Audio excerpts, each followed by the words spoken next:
Halo semuanya, kembali lagi bersama saya Michael. Di video kali ini kita akan bahas mengenai update market kripto teman-teman setelah perilisan data inflasi ya. Karena ini market istilahnya lagi mengalami penurunan nih ya. Kalau kemarin di video terakhir kita sempat bahas ada kemungkinan market sedikit mengalami koreksi dan ternyata saat ini sih lagi ada penurunan teman-teman. Kita nggak tahu, nanti kita coba analisa secara teknikalnya gitu ya, seberapa dalam, apakah potensinya malah lebih dalam lagi teman-teman. Jadi stay tune untuk kita bahas teknikalnya.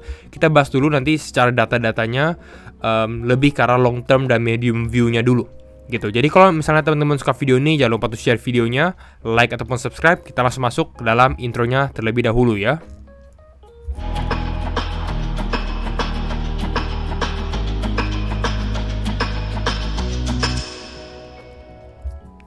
Oke, nah kita coba bahas mengenai market kripto teman-teman ya, dimana secara 24 jam terakhir kalau kita perhatikan altcoin sebenarnya beberapa cukup signifikan, ada kenaikan seperti Toncoin, Phantom, Celestia, Aptos gitu ya. Tapi ini secara short term mungkin mereka juga mengalami koreksi dalam 1 jam terakhir nih, rata-rata semuanya. Di sini kita bisa lihat rata-rata mungkin mengalami koreksi karena Bitcoinnya juga lagi turun nih pada saat live video ini lagi dibuat gitu teman-teman. Fear and greed kita masih di area fear. Jadi memang saat ini sebenarnya salah satu sentimen yang sangat-sangat low banget gitu ya. Jadi orang-orang takut, bahkan teman-teman bisa lihat sentimen orang yang tertarik di market crypto pun juga sangat sedikit. Artinya apa? Sebenarnya ini menjadi a good opportunity untuk kita nih yang masih tetap aktif di dalam market, masih continuously melihat update-update seputar market crypto, karena pada saat the time comes, waktunya untuk beli, ini adalah waktunya untuk kita take action juga gitu. Jadi bersabar ya, kita lihat dulu keadaannya saat ini. Ini saya bolak-balik jadi bisa kelihatan nih pada saat market lagi turun juga, sekarang di 59.400 500-an gitu ya. Nah, kenapa market crypto mungkin turun gitu ya? Kita bahas dulu mengenai data makro mungkin, di mana inflasinya seperti yang saya sempat bahas di video terakhir di sini, bahwa ekspektasinya itu 3% teman-teman, dan ternyata sebenarnya itu 2,9%. Jadi di bawah ekspektasi. Sebenarnya di bawah ekspektasi ini ya lumayan oke gitu. Artinya ekonomi udah mulai stabil. Ya kalau teman-teman cara interpretasikan datanya, ekonominya udah mulai stabil karena inflasi bahkan di bawah 3%. Ini salah satu historik juga, karena dari ini kalau nggak salah pertama kali dari 2021 gitu ya. Jadi pertama kali kita di bawah 3% gitu. Terakhir kali itu di kisaran 2021. Nah, tapi overall sebenarnya itu inline. Jadi ini kalau teman-teman lihat dari analis, dia bilang both atau dua-duanya core sama headline ya, month on month inflation atau inflasi month on month-nya itu aligning with expectation. Jadi inline, bisa dikatakan sesuai dengan ekspektasi gitu.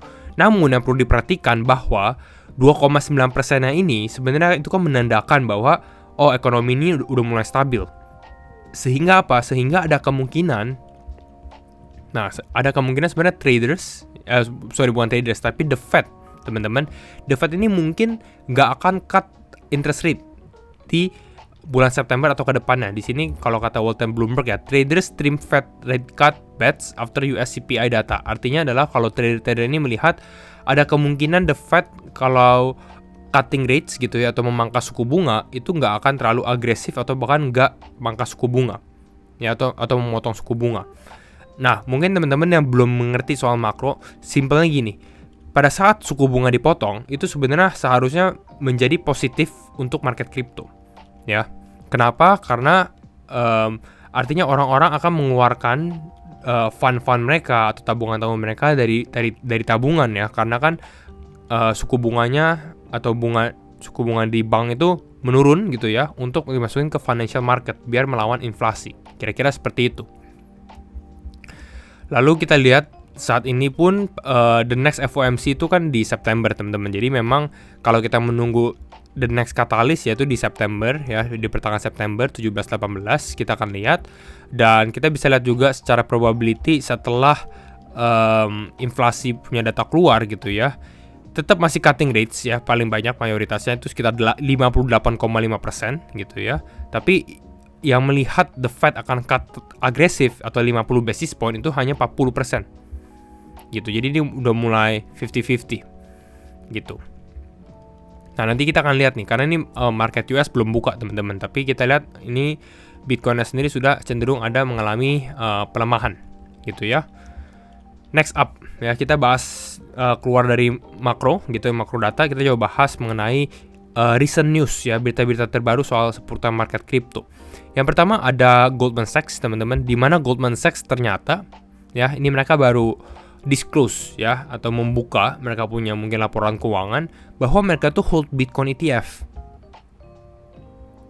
Ya, jadi Goldman Sachs tuh hold Bitcoin ETF, another good thing. Jadi sebenarnya yang beli itu sebenarnya institusi-institusi seperti Goldman Sachs salah satunya. Next up, kita lihat juga, nah ini lebih karena MicroStrategy ya.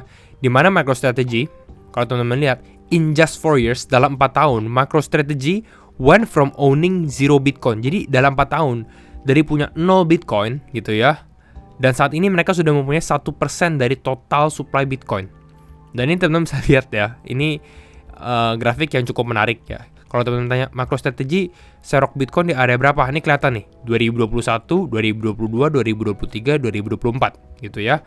Lalu ini garis warna ya, color scale, teman-teman bisa lihat. Kalau warna biru ini berarti di kisaran 20 ribuan. Jadi ini pada saat lagi sebelum Bitcoin naik gitu ya. Ini pada saat bear market nih, warna biru kan.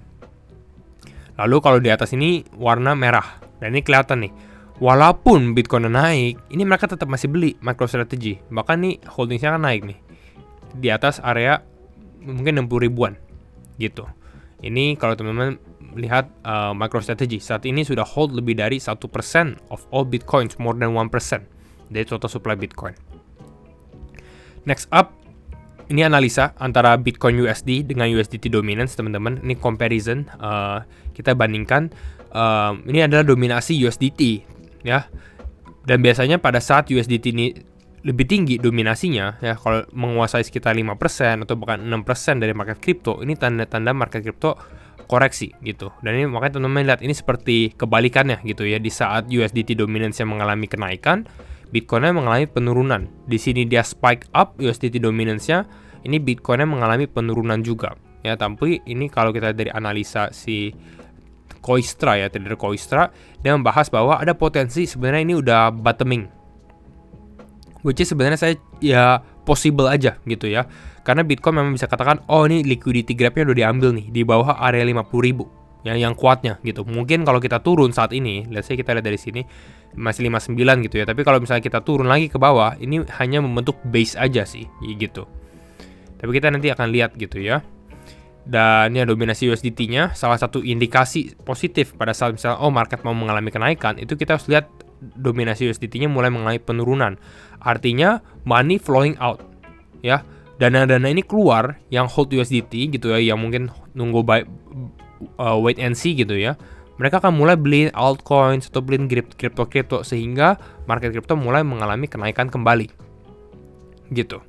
Nah, kita masukkan ke technical teman-teman. Tapi sebelum masuk technical, just to remind teman-teman gitu ya, bahwa kita masih ada event 7 hari lagi teman-teman, Bitjet x Michael Wyan. Jadi kalau teman-teman yang belum ada akun Bitjet atau yang udah ada akun Bitjet tapi mau bikin akun baru, feel free to do so teman-teman. Dan saya sangat encourage teman-teman, bukan karena menggunakan referral saya juga, tapi sebenarnya ini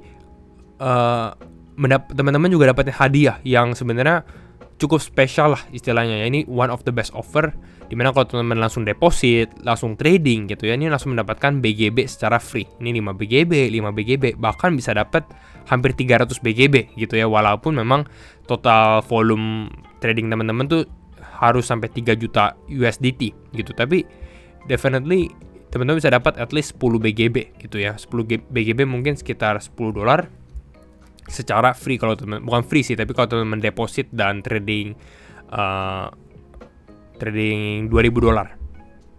ya, atau bahkan kalau misalnya mau deposit lebih dari 1000 USDT ya. Just to remind, nanti teman-teman cek aja di deskripsi ya. Kita langsung masuk aja ke dalam technical teman-teman.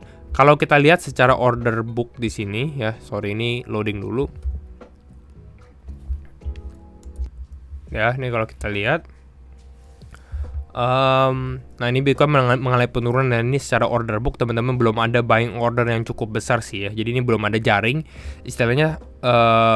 Ini udah mulai nih, udah kelihatan sedikit jaringnya, tapi di sini di area kisaran 58.000 teman-teman. Tapi ini nggak terlalu valid sebenarnya untuk short term tuh, sebenarnya nggak terlalu valid kalau teman-teman lihat indikator ini. ya. Tapi kita bisa lihat sebenarnya ini masih cukup kosong, artinya pressure ke bawah tuh menurut saya masih ada gitu ya. Tapi kita akan perhatikan secara teknikalnya. Dan memang kalau kita lihat kedua hal ini, let's say kalau kita lihat secara teknikal sendiri pun, kita mungkin lihat di time frame 8 jam atau 12 jam gitu ya, atau bahkan 4 jam nih, karena mungkin teman-teman ada yang 4 jam gitu ya. Kalau 4 jam itu kita di area resistance teman-teman. Ini area resistance yang saya sudah sempat bahas juga, di area kisaran 60.000 ya, psikologi lah ya area 60.000 ini. Dan Bitcoin saat ini belum berhasil untuk break gitu, belum berhasil untuk break. Jadi saat ini mengalami penurunan kembali gitu. Nah, targetnya di area berapa? Ini mungkin kita bisa perhatikan teman-teman. Secara target mungkin yang paling obvious itu menurut saya kalau kita turun gitu ya, itu di area 57.000 gitu ya. Tapi kembali lagi, ini kan technically, ini saya coba close dulu ya. Nah, kalau kita perhatikan sedikit, ini kita masih dari kita koreksi nih ke bawah 48.000, ini kan kita udah mulai ada sedikit uptrend teman-teman.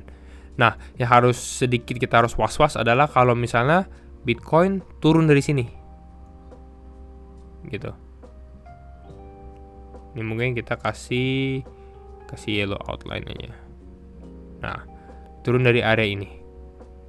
Jadi kan kalau misalnya Bitcoin turun, let's say kalau teman-teman perhatikan seperti ini, oke, mungkin kita dari sini turun seperti ini gitu ya. Ini udah istilahnya membentuk lower low gitu ya. Ini udah di bawah previous low sebelumnya. Kan low sebelumnya ini di area kisar 57.600. Kalau kita turun, let's say kita tes ke 56.000, ini udah di bawah. Jadi artinya tendensi udah mulai ada pelemahan juga gitu. Oleh karena itu, kalau misalnya hal ini terjadi, kemungkinan bisa jadi masuk ke target berikutnya. Ya, sempat kita udah mention beberapa hari sebelumnya juga, kisaran 54 atau bahkan 52. Gitu, saya lihat sih kalau misalnya Bitcoin koreksi ke kedua area ini gitu ya. Tapi memang nanti harus lihat dulu nih, pada saat dia turun di sini, reaksinya bagaimana? Apakah volumenya cukup kuat untuk istilahnya membentuk market bounce lagi, atau ternyata masih lemah dan belum ada demand, bahkan belum ada news yang bisa suportif, artinya mungkin kita bakal choppy aja, lebih ke arah sideways sih gitu ya. Ya, ini walaupun teman-teman ini turun, ini sebenarnya turunnya yang 8%-an lah untuk Bitcoin gitu ya. Bukan dump seperti dari kemarin. Ini kan kemarin kita sempat turun cukup drastis ya, sekitar 29% gitu ya. Jadi kalau kita turun sini nggak akan separah ini, nggak akan separah penurunan kita yang di akhir bulan ya. Hopefully ya teman-teman. Kembali lagi nih, hopefully disclaimer on and do your own research, karena setiap keputusan itu di tangan teman-teman juga. Ya, tapi saat ini no rush ya. Saya dari beberapa video lalu juga belum bahas it's time to buy, belum seperti itu, karena bisa bilang market mungkin akan bottoming out dulu gitu ya. Jadi kita lebih baik wait and see terlebih dahulu sebelum ambil action. Ya, mungkin ini aja untuk update saat ini teman-teman. Hopefully membantu semuanya, dan sekali lagi thank you semua for watching, dan thank you for your support juga. We will see you in the next video. Bye bye.